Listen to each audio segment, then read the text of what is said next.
গত হিন্দুদের পূজার উৎসবে কিছু বিষয় আমরা দেখছি, এর আগে দেখেছি। এর আগে যারা ক্ষমতায় ছিলেন, গির্জায় যে, মন্দিরে যে, অমক দেবীর কারণে এবার ফসল ভালো হয়েছে, অমক দেবীর কারণে এবার বৃষ্টি বেশি হয়েছে, শান্তি প্রতিষ্ঠিত হয়েছে, এমন কথা শুনতাম। ইদানিং আবার দেখছি কেউ মন্দিরে যা বলছেন যে তোমাদের উলুধ্বনি আমাদের আজান একই।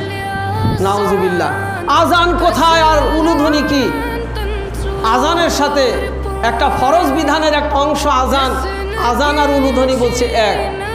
আবার কেউ বলছে মুদ্রার এপিঠ ওপিঠ, তোমাদের পূজা আমাদের রোজা। আবার কেউ বলছে ওখানে যে দাঁড়িয়ে মাইক হাতে নিয়ে বলছে যে আমরা এখানে শত ব্যস্ততার মধ্যে আসার পরেও, থাকার পরেও এখানে উপস্থিত হয়ে মহান রব্বুল আলামিনের শুকরিয়া আদায় করছি। বলুন নাউজুবিল্লাহ। কত বড় মূর্খ, কত বড় ব্যাককেল। আর ওখানে কি করছে?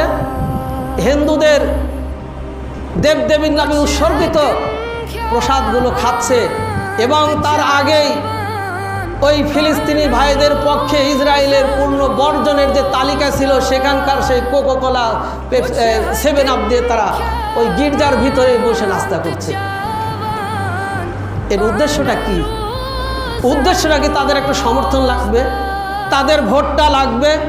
এই ভোটের লোভে, সমর্থনের লোভে পদে যাব, আপনার ইমান আকীদা সব নষ্ট করে দিলেন। এইগুলাই হলো মুসলমানদের মধ্যে আকসারুহুম মুশরিকুন। কিছু মুসলিম নাম দাঁড়িয়ে রয়েছে, তারা মুশরিক।